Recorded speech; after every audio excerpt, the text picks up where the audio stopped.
audio jungle.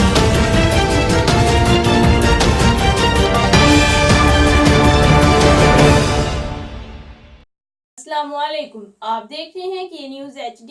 मैं हूं कुदसा शौकत। खबर शामिल करते हैं शेखुपुरा से।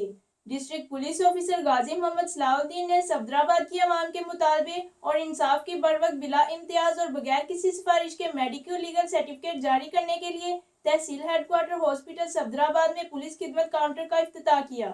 मजीद इस हवाले से रिपोर्ट कर रहे हैं हमारे ब्यूरो चीफ ताहिर खान। बिल्कुल। डिस्ट्रिक्ट पुलिस ऑफिसर शेखुपुरा गाजी मोहम्मद सलाहुद्दीन ने सफदराबाद की आवाम के मुतालबे और इंसाफ की बरवक्त और बिला इम्तियाज और बगैर किसी सिफारिश के बरवक्त मेडिकल लीगल सर्टिफिकेट जारी करने के लिए तहसील हेडक्वार्टर अस्पताल सफदराबाद में पुलिस खिदमत काउंटर का इफ्तिताह किया। इस मौके पर AC सफदराबाद, DSP सफदराबाद, अहल इलाका की सियासी व समाजी व सहाफ़ी और अस्पताल का अमला भी मौजूद था। इसके अलावा पुलिस खिदमत मरकज़ वैन भी हफ्ते में एक बार सफदराबाद के अवाम को सहूलियात फराहम करने के लिए सफदराबाद आती है। जी।